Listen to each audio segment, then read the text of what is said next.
down around 6.7%. But let's now go across to Nigel, who joins in. He's going to apprise us of what's taking place in the F&O space. Nigel, over to you. Well, the screen is looking good, right? As you all have been saying for the past half hour on. I think the next trigger for the market to move higher from here on is the Nifty band, taking out the 20 as well as the 50 DMA.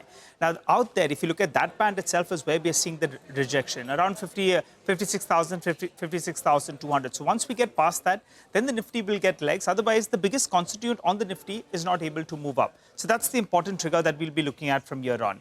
The PCR has moved back to around 1.2. Now it's gradually moving towards the higher end of the range. Normally, we see it peak out at around 1.6. The reason is that the put writers, they feel they're back in the game, because this put writing is getting quite aggressive now. We started the week with the highest amount of open interest at around that 24,600 mark, gradually moved up, 24,900, 25,000 put as well, seeing a lot of open interest built up, and the premiums are moving down, telling you that the put writers, they are at play out here. However, on the upside as well, you're looking at the 25,050 call. Well, the premium's not running away. So there is mix of activity. Tomorrow is the weekly expiry. And those pairs, they still believe that they can defend the 25,100 mark. Now, that's going to be the important mark on the upside. 25,100 on the Nifty.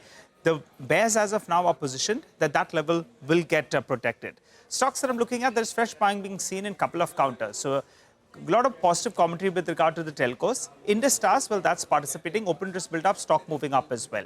Indian hotels, the sentiment for the sector itself is very, very good. So you have Indian hotels actually that's moved up, and there's good amount of open interest built up on that counter.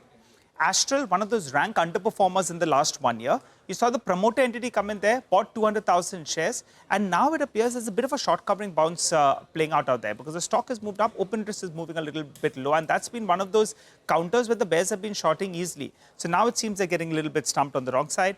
And two stocks that I'm looking at, PG Electroplast, we've been telling you from yesterday that there's a possible stock that comes out of the F&O band. But take a look at the open interest built up. It's been massive out there. The stock has come off the top as well. As of what the data we have right now, that could be a potential re-entrant into the F&O band.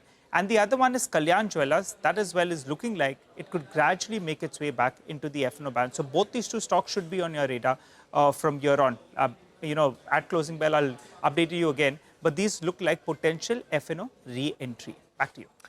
Okay, potential F&O re-entry coming in there. Keep an eye out on those names. And thanks so much for that, Nigel. But